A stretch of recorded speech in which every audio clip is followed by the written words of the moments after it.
Welcome to This Week in Intelligent Investing, where we examine timely and timeless investing topics to help you become a better investor. Enjoy authentic, unscripted discussion featuring Phil Ordway, Elliot Turner, and other thought-leading investors, brought to you by MOI Global. And now, here's your host, John Mihaljevic.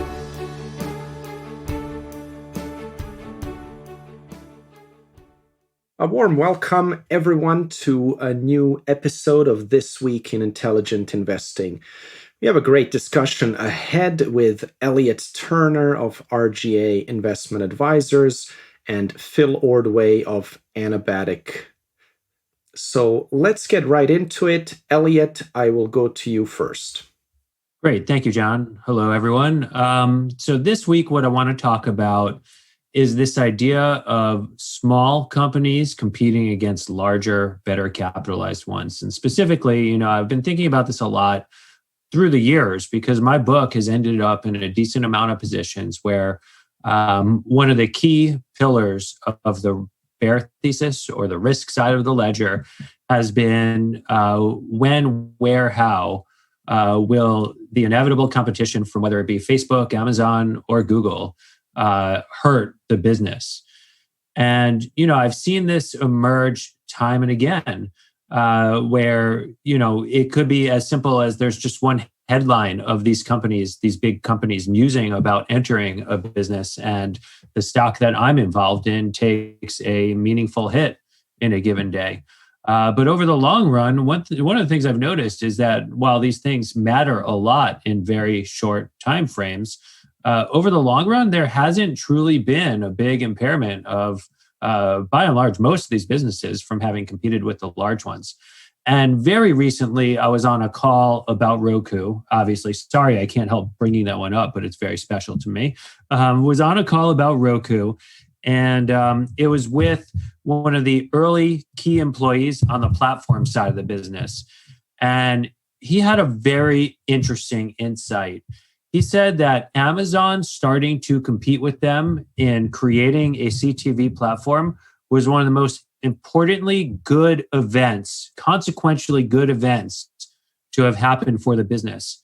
And the reason he said as much was before Amazon competed with them, when they were asking for a certain cut from SVOD revenues, when they were asking for a certain share of inventory for advertisers, their partners perceived this as a tall ask and were skeptical about the business model. And when Amazon came in with a similar business model, their partners suddenly were like, okay, this is fair. Let's play ball, and started moving more budget and got more interested in Roku as a partner. So I thought that was a really interesting example of how, not only might it not be a risk, but it actually could accelerate and bring to fruition the actual opportunity.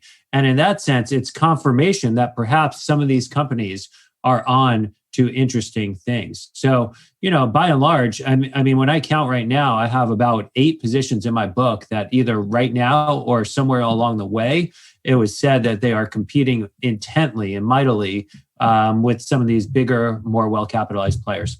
And there's another angle to come at it from. I think Mario Sabelli and Modest Proposal have both introduced this framework that small and focused is better than big and non-core. So when your essence is crafted around one specific thing, and that one thing is everything to you, and all your resource and all your energy and attention and time go toward that one thing, versus a larger player who's got many projects going on. Even if you're Bezos with the 2 pizza rule and decentralizing your imperatives, you still have a lot of different things going on. How do you compete for attention? How do you make sure that you're not necessarily, on the one hand, building the best product, while on the other hand, imperiling one of your other key business objectives? And again, with Roku, this specifically was really important.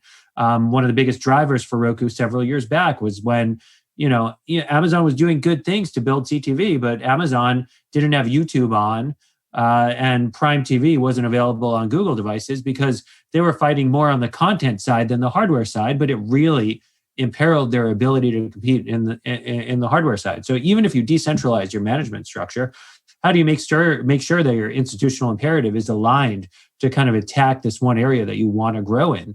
It's really hard. So small and focused has this like much clearer, better path to win. And I find that to be a very interesting model because, like, I think about a company like Match and when it was still part of IAC. And I think it was in the spring, maybe late winter of 2018, when Facebook decided that they were going to experiment with a dating service. And it's like, whoa, suddenly Match is down 30% in one day. Oh my God, Facebook's going to try to compete with them. And you could try to attack it from any angle. Meanwhile, here we are, fast forward 3 years, and there's been, I would hardly even know if Facebook was even in the dating business at this point. Obviously, I've followed and have a little more intimacy with and familiarity with what they are doing. But like the fact of the matter is, it didn't change the inertia of the actual business itself. So, I think this is a really interesting framework. And I could keep listing off examples, but I think it would be interesting to hear your guys' perspectives on how you approach these kinds of situations. If there are any other examples of it where you find it interesting and they're standout, these little companies competing against the big giants, like the Davids versus the Goliaths, and how it's gone. And I'd also wonder if there are any examples where you could think like the really large, well-capitalized tech companies killing or maybe more meaningfully impairing one of these fast-focused first starters in a given area. So I'll open it up for you guys. Yeah, I've always thought about it kind of the other way around, I guess, sort of similar to your idea. Match and Facebook definitely jumped to mind in that I didn't have a position in either at the time and wasn't all that familiar necessarily with the online dating market as a business at that time either. But the first thing that jumped to my mind when I saw it was that this just kind of validates the market for everybody else and almost looks desperate or late to the party from Facebook as the incumbent. And just more broadly than that, I've always thought that when large companies, come to a nascent little niche that's already being infiltrated by smaller, leaner, hungrier, younger companies, that the risk is actually, more to them than it is to the smaller companies. Because again, I think it just draws more attention, more eyeballs, more capital to the space. I mean, America in particular always loves a David versus Goliath story. And so if anything, I would be more worried about the other way around, that if there's a small, young, hungry, tiny little company, whatever the case may be, attacking you as the large incumbent, I would actually be more scared about what that means to the large incumbent. So again, I mean, particularly in this day and age where capital is just not the scarce resource, the scarce asset. And frankly, where you have plenty of companies that are using capital as a strategy, where the whole idea is to just throw money in the wind, let people chase it around, and as they all herd around the money that blows with the wind, you throw a lasso around them and say, look at the audience I've captured. I mean, that doesn't really have much to do with size right away, because there's plenty of ways, thanks to technology and the internet, to do that initially. And by the time a larger company catches onto it, it's almost too late. You've already captured some meaningful scale of audience. So it certainly wouldn't deter me if I was looking at a small company. And in fact, I mean, it may be actually a draw, because if that small company, truly does have the young, hungry, brilliant ideas that can take down a bigger market, I mean, that's where the really big money is made. And frankly, I mean, history, forget about tech companies or whatever, the whatever's happening in the current moment. Bigger organizations are harder to manage and they're slower to respond. And that's always been the nature of progress and innovation was, some new company comes along, some new person comes along with a quicker, better, faster, cheaper way of doing something, and they win. So I would certainly not put that kind of thing in the list of my concerns if I was looking at it as a potential investment concept with the small companies anyway. Yeah, I would agree. I think in the past with more traditional types of businesses, you could find more natural monopolies, if you will, where scale just is the advantage, and smaller players just don't have a chance. No matter what focus they bring, if the cost side isn't working out, you just don't really have a chance. That's changed, I think, as we've moved online, basically.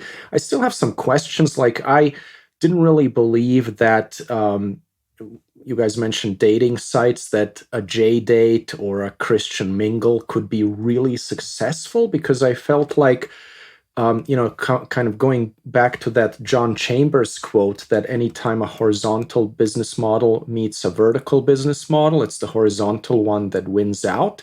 And with online dating, I felt like, well, J-Date, that or Christian Mingle could just be a filter on Match, and that ultimately liquidity wins, right? But apparently, those businesses have their niches, and so it's worked for them. But that's still kind of a lingering question for me, because you could kind of think about it both ways.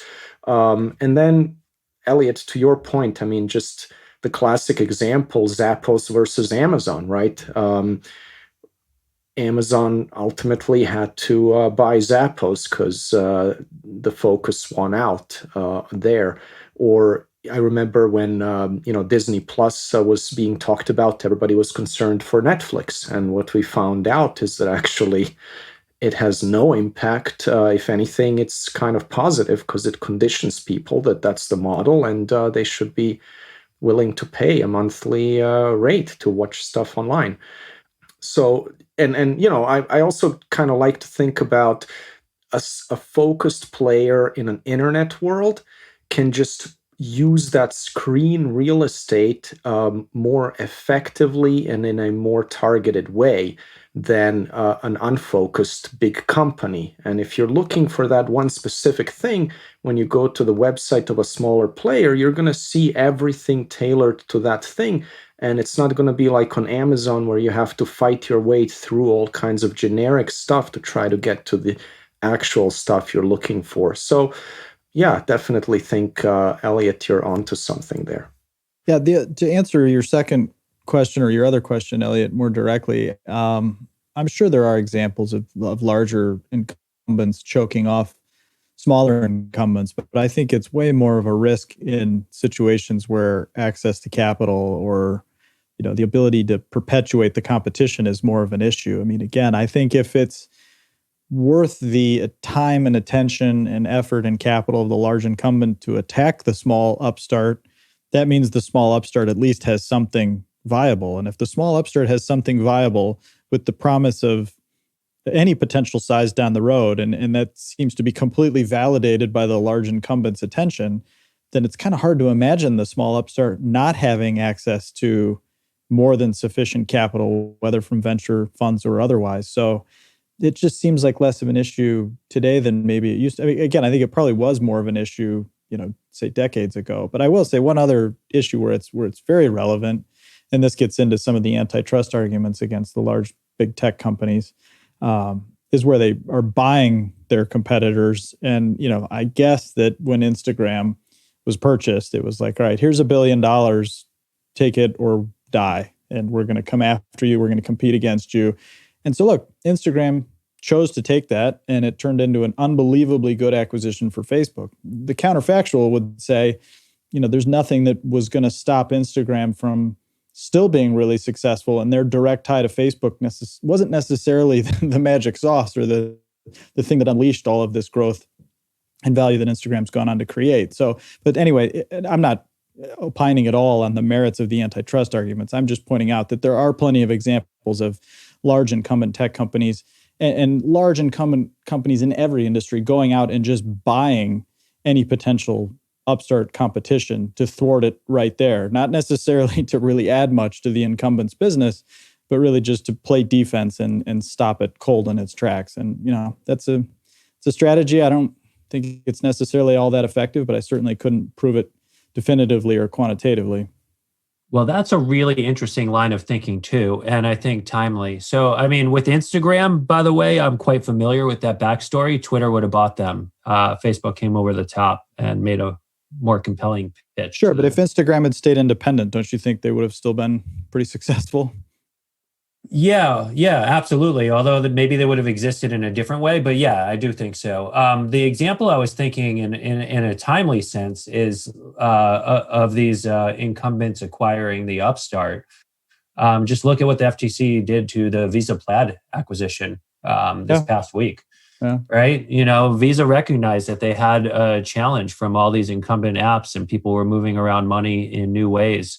And there was like a new set of rails that was built on, in some ways on ACH, but on different technology and on a whole different layer. And Plaid was going to kind of give them a presence in this new world. And sure enough, they couldn't. And, I was thinking about it the same week, Office Depot and Staples were like, supposed to have merged, and the FTC had broken that off years ago, because it wasn't going to be, they were going to have too much share in a market that, eventually became irrelevant. And now here we are where that's happening again. And I'm wondering if some of this M&A landscape becomes a more like a accelerant for young and nimble than it does a way for some of the older, more mature players to defend themselves. A couple other things that I think about from what you guys have said. I view, John, the Netflix Disney example quite interestingly, and I think it relates to the match Facebook. It turns out, you mentioned JDate and Christian Mingle. The average person who subscribes to a dating site subscribes to 3 to 4 dating sites. So people are quite used to dabbling with more than just one, because they are looking for something more than just what one might have to offer for a host of different reasons. Each has a unique value prop, whether it be a different kind of relationship you're looking for, or a more safety features or female friendly, whatever it may be. There's something a little different about each and every one of these. And then also, I was thinking about the Jim Barksdale quote that Ben Thompson quotes a lot. There are 2 ways to make money in business. You can unbundle or you can bundle. And Phil, you had mentioned that, maybe it's an advantage for some of these smaller, more nimble businesses to pick apart some of the larger ones. I do think, the behemoths have gotten so big and they're at such a large scale that to move the needle with them, it's hard for them to explore niches. So you could get really, really, really big at web scale in a niche and operate doing something quite interesting that really isn't necessary for it isn't like on the menu for the big players to compete until you actually get to that scale. And then you're so entrenched, and then, good luck trying to displace that. One area where perhaps there is, I wonder if that Chambers quote is still relevant for today about horizontals versus verticals. And I do think certain verticals are winning, because if I'm thinking about areas where my thesis is most vulnerable, one of the positions I have is Dropbox. And, Slack as well, I think the same lessons apply. But in the enterprise, where you have a centralized, CIO infrastructure who wants to deal with just one vendor and one contract, and you're the big player and have distribution, in this case, call it Microsoft, right? Perhaps you just want to go there, even if there's a better offering in the space, because it's easier, it's simpler, and everyone in your business has to follow a line. So whether it be competing against Dropbox or competing against Slack with Teams, I think that's something that I've thought about. Distribution might be the choke point that really matters. And so when it's consumer, it matters a whole lot less, because like you said, the real estate's a big challenge on the phone in your app. But in B2B, it might matter a whole lot.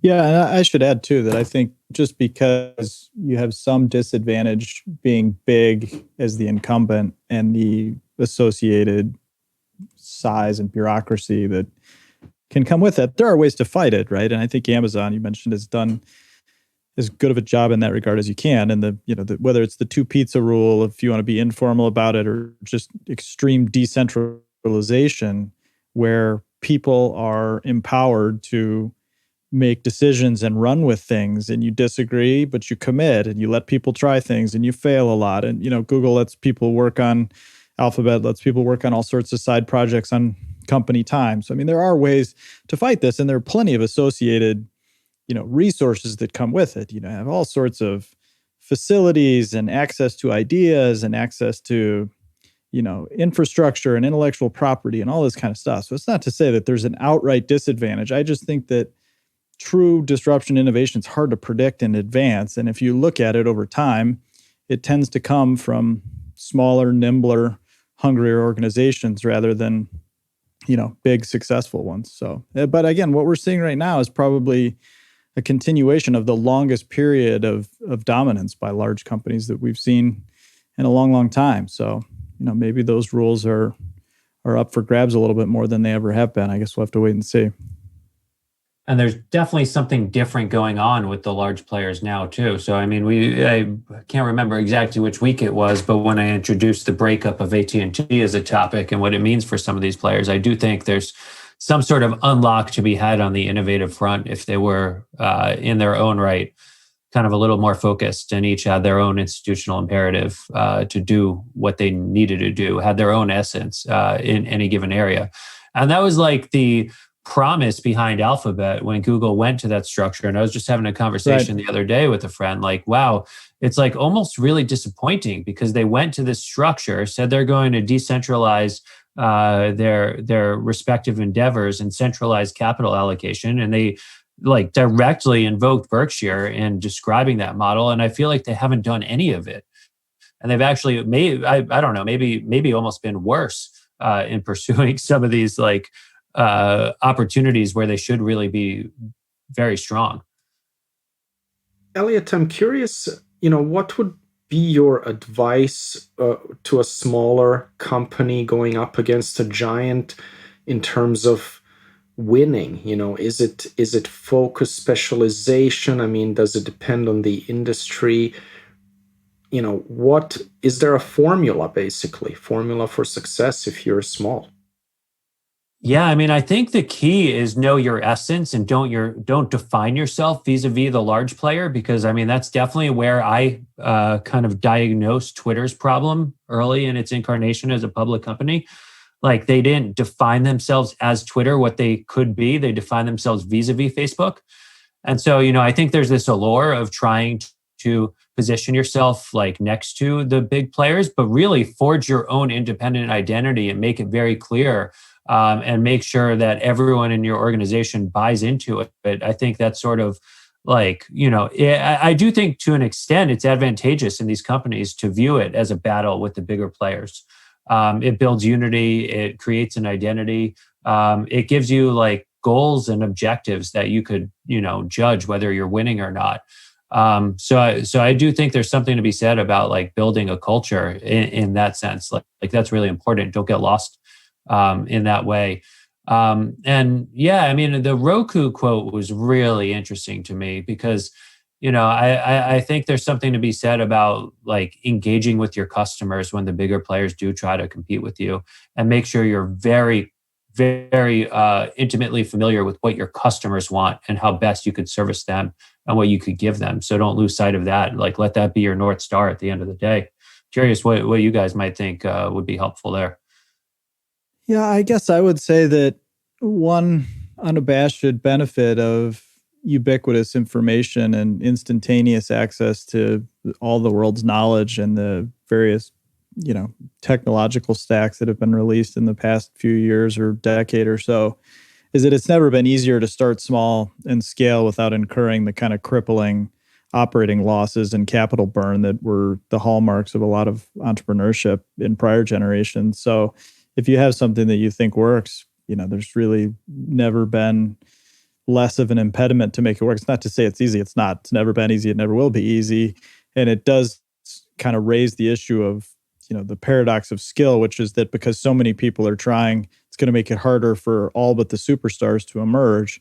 So, I think you need to have your expectations calibrated along those lines. But I would just encourage anyone in any company or any venture that has an idea to not be deterred by the fact that there's some big successful incumbent. It's really just not all that relevant in a lot of cases.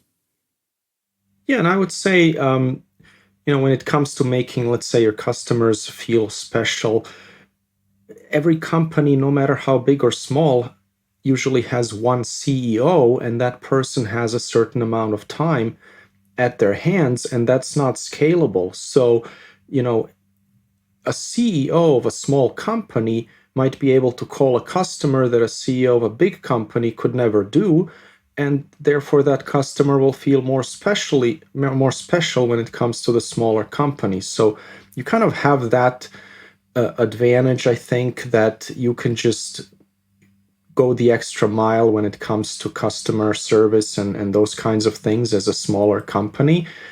And, in some lines of business, that counts for a lot.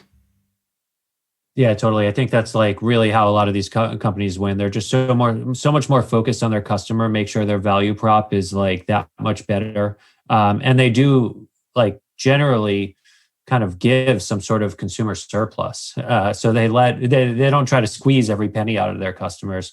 The big guys tend to be a little more focused on how they could extract margin and make sure they're meeting certain quarterly objectives. So that's a really good one.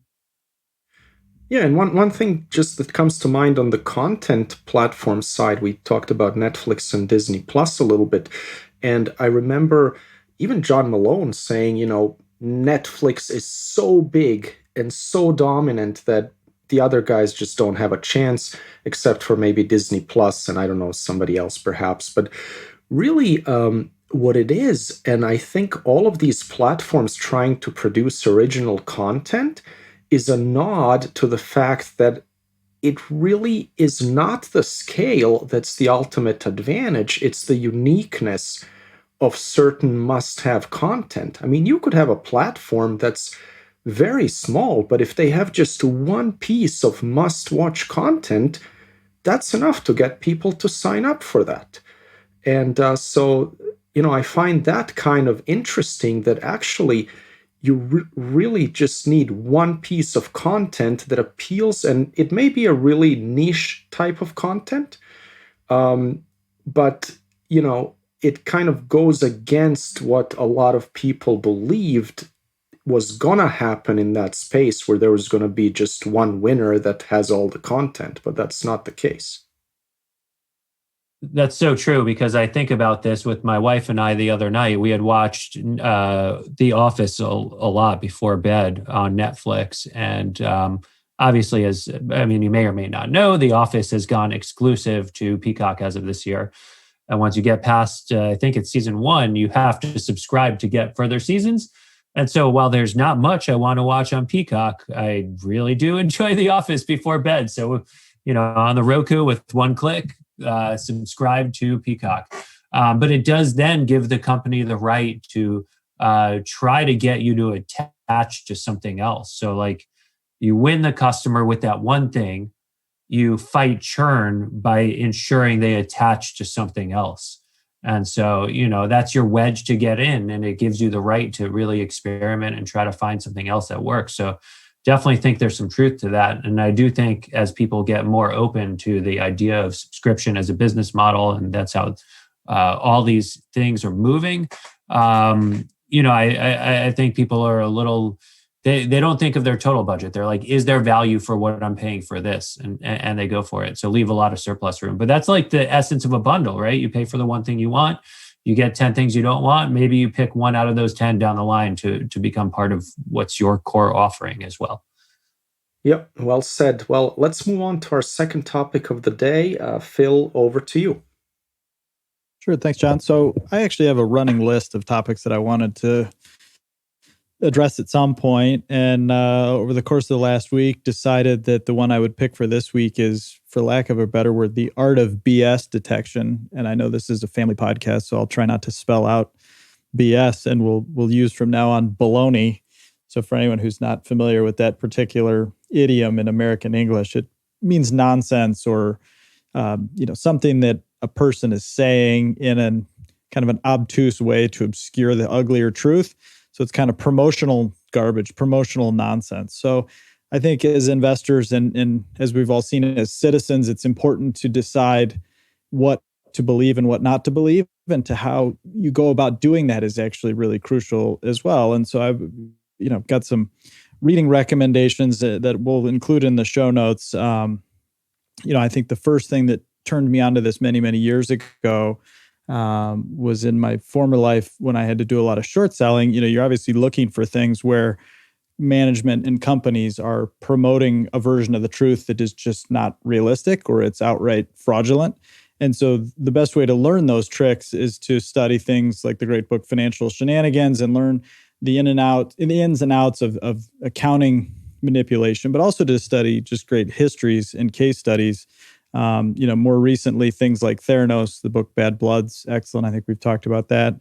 Going back almost 20 years now, the book about Enron, The Smartest Guys in the Room, it's one of the best business books I've ever read about anything. So I think if you find as many of those kind of case studies as you can, that's probably the best way to do it, marrying that with an accounting training. And then you really do have to dive into the psychology of it, though, because that's really where this is born.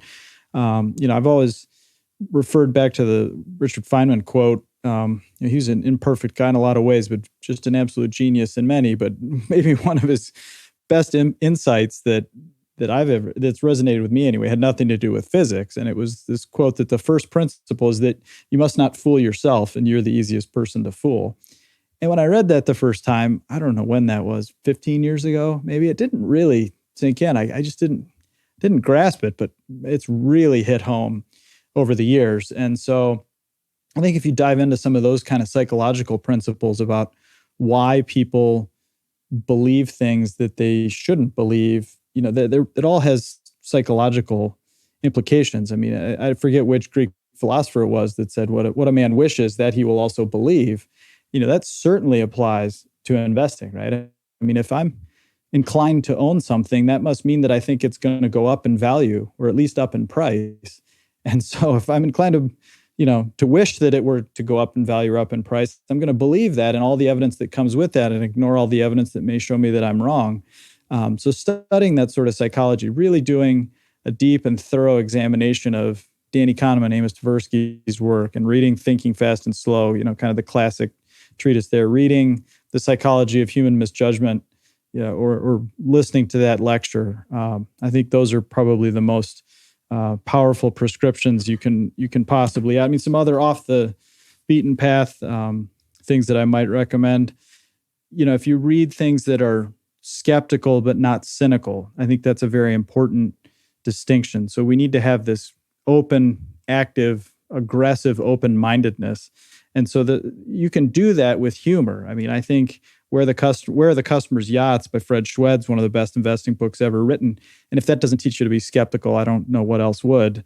On BS by Harry Frankfurt's a very famous essay that's probably 30 or 40 years old now. We'll link to all this stuff in the show notes so you can find it there. The Devil's Financial Dictionary by Jason Zweig. Awesome.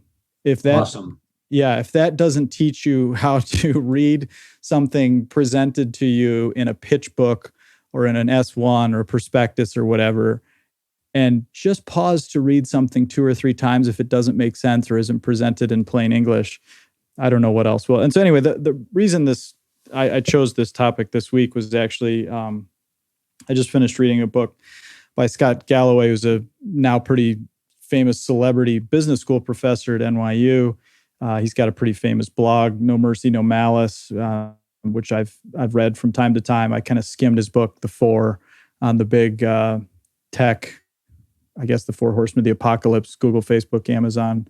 And it was, I was intrigued. I mean, there's some interesting stuff, but he's got a section in here about exactly this that I just thought was kind of funny. And so he goes into this whole digression about yoga babble, which is his term for abstract or spiritual sounding language in S1s or other public disclosures. And he points out that how important it is to kind of massage this sort of thing. And he actually goes in with a scale. He kind of diagnoses a bunch of companies and goes through all their S1 filings for a BS rating, where 1 is good and you're very straightforward. You speak in plain English, and 10 is like the worst possible level. And he actually gave a 9 out of 10, the worst score in the book, to Peloton, because their mission statement in their S1 reads, quote, "On the most basic level, Peloton sells happiness," close quote. And his response is, "No, just like Chuck Norris and Christy Brinkley and Tony Little, you sell exercise equipment." And he goes on to say that I can relate to the mix of hubris, success, and Christ complex that leads you to believe that your business efforts deserve a valuation worthy of your genius, if not to distract you and your investors from the reality of how hard it is to build an entity that takes in more money than it spends while growing. And so that, that's good writing, but it's also just indicative of the point that, you have to not get caught up in, these founder-led ideological statements and visions and these fantastical things. I mean, I'm not even sure if it's out yet, but there's a book coming out about WeWork. That's probably going to be in the Hall of Fame for that sort of thing, right? Where this very charismatic investor just convinced all sorts of people to put billions of dollars into a business that this was pre-pandemic that thing failed, right? I mean, it never made any sense. And then there's lots of other things to read. I'll cut it off there. But one last thing that caught my attention was this morning, ironically enough, Jason Zweig, we just mentioned about the Devil's Financial Dictionary, retweeted something from 2017 that reminded me to go back. I'm going to reread it soon. But Carl Sagan, brilliant scientist, wrote a book a long time ago called The Demon Haunted World, which is just a classic in many ways. And he's got a whole chapter in there called the Baloney Detection Kit. And it's really just a tour de force in psychological concepts. And it's a reasonably practical kit in terms of, things you can do to steer clear of baloney and BS, and things you can do to avoid fooling yourself, and, ways that you can read something and immediately say, that doesn't work. That doesn't follow. That there's something doesn't rate. And so, it gets back to what should be in a lot of ways basic common sense. I mean, another way to frame this would be just critical thinking, right? I mean, that's something that you're theoretically supposed to learn throughout school, that maybe I'm just getting old, but it seems like is less of an art that's taught in school these days. I don't know, but there's some great stuff in that book, and we'll certainly link to that in the show notes. So I'll stop there and open it up to you guys and just ask for your thoughts and comments and what tips and tricks you use to in your own baloney detection work. Yeah, I love this topic. I think it's so interesting. One book I'd add is Trust Me, I'm Lying by Ryan Holiday. Yeah, that's a good one. I think it's just so interesting. And it's a little more on how baloney ends up widespread in certain circles, but I think it's pretty damn important and right on point. And a second book I'd recommend, which I think I have a framework that might be helpful for launching into this discussion, is Investing Between the Lines by L.J. Rittenhouse. It was one of Warren Buffett's books to read one year, or at least it was. She was at the Berkshire annual meeting. What I found interesting, one of the points that I found most forceful out of the book, like a lot of the book is, I don't know, I told a couple other smart investors to read it, and they're like, yeah, I know it all. But to me, one of the most important things in there, like obviously we all read 10Ks. Maybe I shouldn't say obviously in this era, but hopefully all of our listeners were doing that sort of stuff, and listen to transcripts and whatnot. Look for management teams who don't speak in platitudes and say things that you could directly hold them accountable to. And so, there's a big difference between management teams who will use wishy-washy language that's very vague, and you might leave yourself being impressed with the spirit of it, but unsure what exactly it means, versus management teams who are like, this is our objective, and these are the strategic levers we'll pull to try to get there. And, it's not so much that like if a company doesn't hit their goals, they're not good, but it's that in putting those things out there, the entire organization knows exactly what they have to do and how to get there. And shareholders know how to judge whether management's been acting right or not. And even if a company doesn't hit their goals, you might think highly of that company because they approach the situation in the right way, and because they've been transparent and honest about what they're doing and what their objectives are. They could actually critically assess. So that's another step of it, right? Language that critically assesses where their failures are, so that they can internalize both culturally and externally to their shareholders what they need to do to get it right the next time. So I'm really big on semantics. I really hate language that could be subject to multiple interpretations. By the way, I don't think that means like I have an appreciation for people who speak in nuanced terms and could hold two competing views and kind of parse through that. That's not what I'm saying.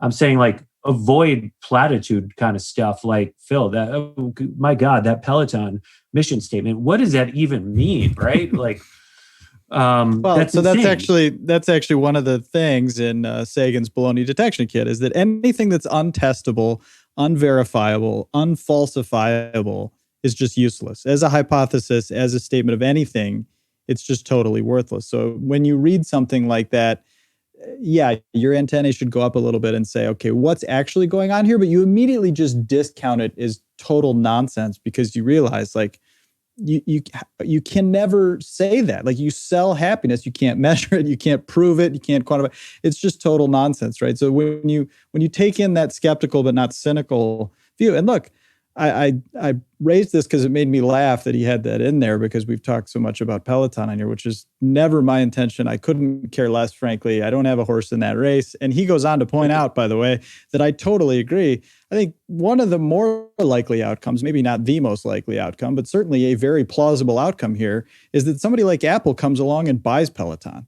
In which case, it could well be at a premium to where it's trading today and everybody will come back. And if they didn't parse the nuance of what I'm saying here, oh, you idiot, you crap over Peloton, like you probably lost your shirt shorting that or whatever. And none of that is at all what I'm saying. But I think it was just funny to read someone in Scott's position who, by the way, was very involved with a lot of these tech companies actually at the board level, calling that out. And I just totally agree. And so there's just these little tips and tricks that, like you said, I think the best business writers and the best business leaders, again, I would hold out Jeff Bezos in that regard. I would hold out Mark Leonard in that regard, certainly Warren Buffett in that regard. What they say is what they mean, and they mean everything that they say, and their writing is very crystal clear, and what they don't say is just as important as what they do say. And you can't accuse them of equivocating or towing the line with a bunch of fluffy nonsense that nobody can disprove. It's very direct, it's to the point, it's sincere. And that's the kind of thing that is, in my opinion, the only real hallmark of a true business leader that's going to stand the test of time. And you get down into this yoga babble, and it's not that some of these companies that are spewing yoga babble can't be successful. It's not that some of them can't create vast amounts of wealth, but I think as a bunch, it would not be one that I would want to bet on. I love that phrase yoga babble because it's so damn fitting of our times. Yeah, exactly. And there's a bunch of other things. I mean, I don't know if anybody saw it. It was a favorite of mine. I've already put it in the links to the show notes, but Lucy Kellaway is a former columnist in the FT who retired maybe 2 or 3 years ago. And she wrote this kind of coda to her career. And the title of it was How I Lost My 25-Year Battle Against Corporate Claptrap. And claptrap's kind of the British equivalent of baloney and BS. And it's just a brilliant column. And she goes on and on about all the nonsense, business language and writing and yoga babble that she's seen and how much it's escalated over the years. And anyway, it's definitely worth reading. Yeah, I'll jump in. I guess I would say, ever since Deep Throat told Bernstein and Woodward, follow the money, that's kind of the recipe, I think, for detecting a lot of this BS. For those who don't know the reference, it's a Watergate era movie I'm referring to. But basically the idea is, don't listen so much to what people say, but just look at what they do. And specifically in the world we live in with investing, capitalism, business, it's ultimately about the money. That seems to be the scorecard. And, you gotta look at what how that squares compared to what people say. And I find, let's say, when I look at a lot of small cap companies, everything looks good until you look at the executive compensation, and then you just see that you're being fleeced every year by the management, and they're telling good stories, and there's a lot of potential and how they have growth opportunities and this and that. But nicely, every year, they're just taking value away from their fellow shareholders. in ways that's just not appropriate. And, so I personally wouldn't be able to get comfortable with those kinds of companies. But, I also think you got to put a lot of the blame on us as investors, because most investors don't actually seem to care about these things. It's kind of in the no good deed goes unpunished category. Like, I don't think anyone gives Jack Dorsey any credit that he gave his own money at some point to Twitter employees.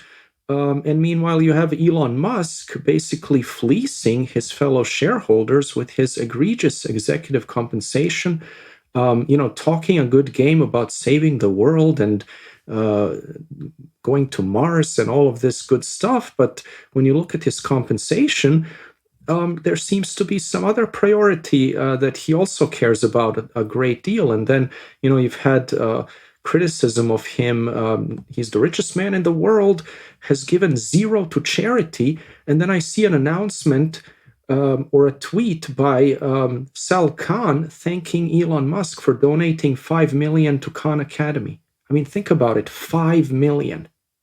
It's better if he had given nothing, because 5 million to a cause that ostensibly you believe in, but then you give 5 million, that's like me giving $50 to something. I mean, literally. And I know it from knowing a ton of emerging fund managers that have small funds. Some of them want to do the right thing and have no management fee, and it turns out nobody cares. They're not getting money because they have no management fee.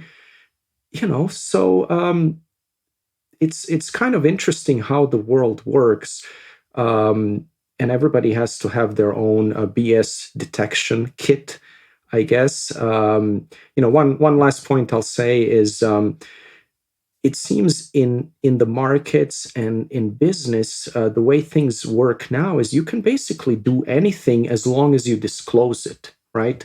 Like, disclosure rules have been upped, but everything is fair game. You have these every earnings call, you have this safe harbor statement, and after a while nobody even listens to that. But actually what they're telling you in that is that they're about to fleece you and tell you stuff that's just not true. They're making up stuff, and that's all in that safe harbor statement. Well, it should actually be that you cannot have a safe harbor against a lot of the things that they say. So that's kind of my take on it. Yeah, and I will say too, I don't know where I would fall on the grumpy old man, get off my lawn, this is getting worse kind of spectrum. I mean, it certainly can feel that way. I think when you go back and look, there is a ton of horrible behavior in prior generations. And I think I tend to agree with your comments, John, about safe harbor disclosures. But there was horrible behavior before, the Securities and Exchange Act, for example, and going back all through. I mean, there've been snake oil salesmen as long as there've been people. So I'm trying to resist my own pre-existing bias for whatever reason that this is getting worse. But I will say that I think no matter which way you fall on that debate, it doesn't really matter, because your point that everybody has to have their own baloney detection kit is really the key thing and what I'm trying to get at. And I think maybe where I am discouraged in the short run, and I don't think I will be discouraged in the long run, I hope, but in the short run, it seems like there are a lot of people in all walks of life that don't even seem interested in having a baloney detection kit. And again, I don't know what to make of that. I don't know if it's a short-run cultural phenomenon, a market phenomenon, everything. But it's been shocking to me how few people are just perfectly content to wallow in the baloney and just soak it up and revel in it. And again, this is not a blanket statement, but there are large segments of the world right now that are just drowning in baloney and nonsense and garbage, and it's bizarre to me. So I hope that it is indeed a short run phenomenon. But for the rest of the world, I mean, look, I do think as people, as humans and citizens of all kinds, you do have a duty to try to be as reasonable as you can possibly be, to be as moral and rational and intelligent as you're capable of. And that's not to pass any judgment. People are messy and people are imperfect and people are going to be wrong all the time. That certainly applies to me in spades, but you can at least make an effort. And so for anyone who's interested in making an effort, there's a lot of great stuff out there that can really help in this regard. I do not take the fatalist approach that Kahneman has taken, that you can never really improve your own biases very much. He's pretty pessimistic about his own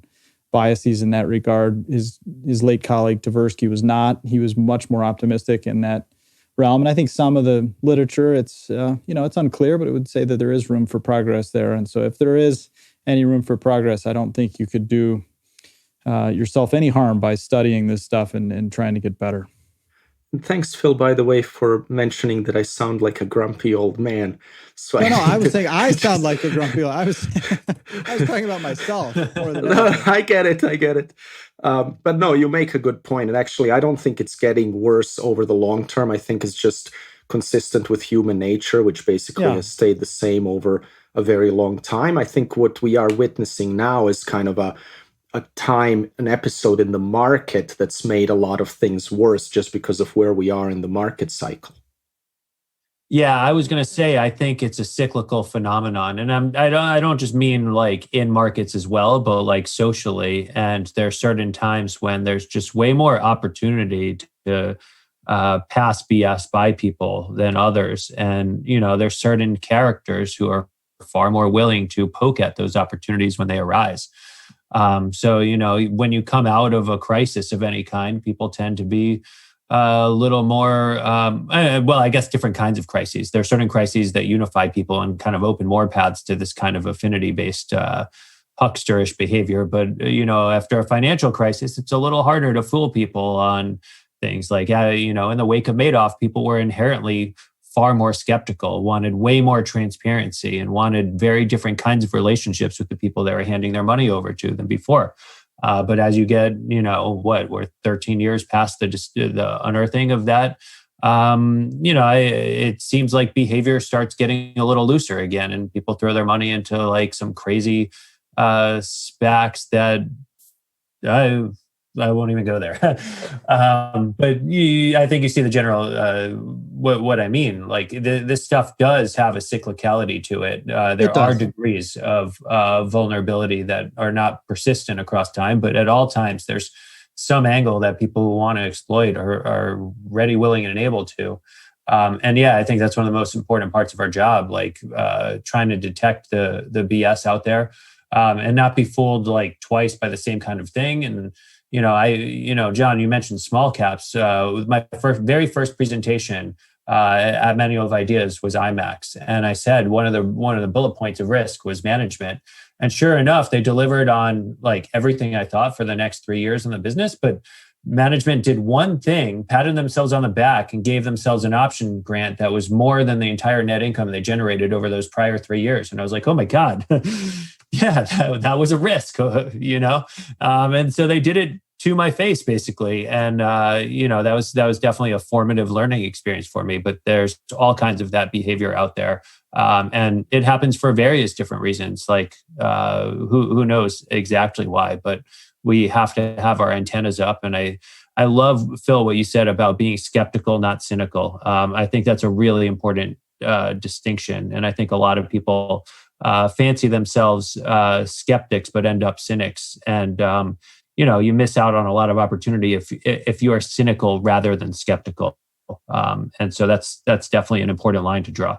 Exactly. Yeah. It's very easy to talk yourself into the bomb shelter and never do anything if you get too far down that road. And this may actually sound like it's somewhat at odds to our, listeners may remember the golden era of fraud topic that I think that was maybe 2 months ago or so, which was Jim Chanos's comment or, continuous kind of Twitter thread that we're in the golden era of fraud. And at the time, I think our general conclusion, or at least mine, was that there's a lot of fraud right now. It is indeed pro-cyclical, but that it's not entirely clear that this is all that much worse or any worse than prior cyclical upticks. And I guess the same would apply here. It's kind of a related framework and a related topic. And again, I would refer right back to his research process, or at least his explanation of it, which has always worked for me. And it stood out in the last couple of weeks too, and it applies to this Yoga Babble, the BS rating that Scott Galloway did in this book, which is that if you start your research process from the outside and work inward, so you start with what is the closest to the truth you're ever going to get, which is what people have to say in securities filings, under the penalty of law, under oath, and in a standardized format, you're going to get a much clearer and more sober view of reality than you're going to get from investor relations slide decks or tweets or press releases or campaign rallies or anything like that, right? Where the idea is to hype the good and ignore the bad. And so if you just get that right and have the skeptical but not cynical framework, I think you can avoid a lot of mistakes. I wonder if you guys have any specific things that you use. You hear a lot about investors learning from FBI interrogators and so forth to detect lies and whatnot. Any tips or tricks, for lack of a better word, that you guys use in your research process? Yeah, this was something I was debating as I was preparing for this, was how do you distill it and how do you put it into practice? And that's where I came back over and over again in my notes for this, just saying, read and think and read and think and read and think. And so I don't know that it's all that teachable other than that. I don't know that you can boil it down to a checklist. I mean, I think FBI interrogators or whomever would be better at it than a lot of people. But I think, just like the forecasting tournaments, and by the way, this gets down to the essence of forecasting, right? So I would read Phil Tetlock on forecasting in this vein as much as anything. But just as non-subject matter experts can outperform subject matter experts in a forecasting tournament, I think forensic detectives can be outperformed in basically a lie detection test by people that are just coming about it with a good common sense framework. So I don't have any, distilled essence here. I mean, the psychological concepts, there's, a dozen or 15, maybe 20 in the Carl Sagan baloney detection kit. Those are as good as any. So if you think you're prone to this sort of thing, maybe tape that up to your computer monitor or your desk or whatever and just stare at that for as long as it takes to really instill it in yourself and really make it a part of your own, common sense, and just never take no for an answer. Come at it like an investigative reporter and just keep asking why, like a child. I mean, any of us that have kids, that it's really stunning when a 4-year-old or a 9-year-old keeps coming at you. Why? What is this? Why is this happening? Why are they doing that? And you have to answer those questions in a way that, you can make it clear to the child in a without using jargon and without saying, oh, that's just how the world works or whatever. When you have to actually do that, it's extremely powerful. And I'll never forget, I have a good friend who, at the behest of some very wealthy, famous A-list billionaire investors, flew to California. This would have been, I guess, maybe 10 years ago almost now, to do due diligence on investing in Theranos. And after a few hours, he had no subject matter expertise whatsoever. And after a few hours, he got back in the car and flew home and said, I'll lay down on the train tracks. There's just no way we can invest in this. And he got all sorts of hell for that. People were really pissed. She had crafted a very successful narrative. She had a great image.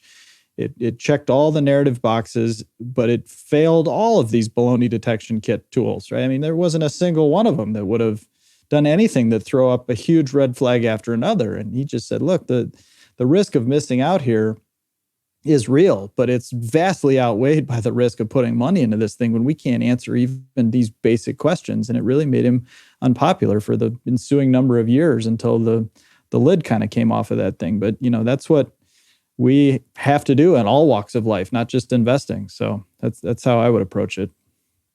And I'll offer 3 specific things. One is one of the biggest mistakes I ever made. I took a job. My first job out of law school was working for Lenny Dykstra, which is a story I'll have to tell one day. I don't really want to go into the full story, but I will tell you why I took the job. It's not because I really wanted to work for Lenny Dykstra, but it's because I wanted other things. I wanted to live in New York and I wanted to get paid more than I was otherwise offered. And so, I didn't judge the situation intrinsically on its merits. And I think that is where a lot of people get into problems. And I think that's what certain people who engage in fraud aim for. They want you to make a decision, not because you're judging that decision face to face, but because you're doing it for some ancillary reasons. And they tap into your what's important outside the scope of the one-on-one relationship. Number two, what I'd say is triangulate. So in any answer, especially when we're dealing with the stock market, we're not trying to find an answer that is knowable ex ante. It's absolutely not in almost every case. So we have to triangulate. So you can never rely on just what one person said in a situation. You have to do a lot of work. You have to do a lot of background. You have to talk to customers. You have to talk to vendors. You have to talk to other stakeholders in the business, former employees, current employees. Cast a wide net. So you need what Charlie Munger calls the Lollapalooza effect, where everything comes together. And so you're not relying on just one simple element. So it's never any one person's word that gets you in that situation or to make a decision. And then the last thing I'd say is, when I'm working on a company and I want to know whether I could trust management or not, I do apply Rittenhouse's model of looking at what management has said in the past that you can factually hold them accountable to and analyze how reality played out relative to what they had said in the past, whether their theses were right on key areas, whether their strategic decisions were right in key areas. And I'm okay with things being wrong so long as the next step, what I'm about to say, is met, that they critically assess where things didn't go right. And they give you an honest and true reflection on where they didn't work out. And to me, if I get in a position and then things happen subsequently where I'm like, management said this is absolutely the case, and then it's not, and that happens, twice, I'm gone. I'm never going to stay around at all anymore. So those are three things I'd throw out there. Yeah, I think that's a great point, Elliot. I should have thought of that as a great way to, if you had to distill it down into one little thing to just take away from this, it's triangulate it and just find more than one proof point of the hypothesis and be able to argue the other side of the hypothesis as well as somebody who is diametrically opposed from your position. And so if somebody says, we're going to have 10% market share of this addressable market that's $1 billion, and you can't find anybody else to back up those numbers even in the same ballpark, I mean, then you're done. I mean, you can't really move forward when you have that big of a discrepancy. But if you go out and they say, you find, as you said, customers, suppliers, vendors, former employees, competitors, everybody in the ecosystem says, yeah, well, I have my disagreements, but, and they go on to generally corroborate the overall direction of the comment or the hypothesis or the proposition, then you're working with something. And so, again, to distill it back down, I mean, I don't think it's that, I actually don't think that the best innovators, I don't think the best investors, I don't think the best business leaders, the best any kind of leader, I don't think any of them put out propositions that are nonsense and baloney in advance and say, prove me wrong. I think that they create this culture and this ethos and this network around them that just allows those great things to flourish and happen. But then when you start doing the work, it becomes obvious. When you start triangulating it, you can figure out, okay, this is real. There's something to this. This is not just all puffery. One nice thing when it comes to researching public companies these days is you have so much data at your fingertips that we can actually, for most companies, go back in time and see what did the management say they would do, and then what did they actually do. So we don't have to just act from today forward, but we can actually go back and get the track record. And, I think too few people actually avail themselves of that opportunity. I totally agree. Absolutely. Great. Well, guys, thank you so much. Fascinating discussion. It was a pleasure. Thanks, everybody, for listening. Looking forward to next week. Take care for now.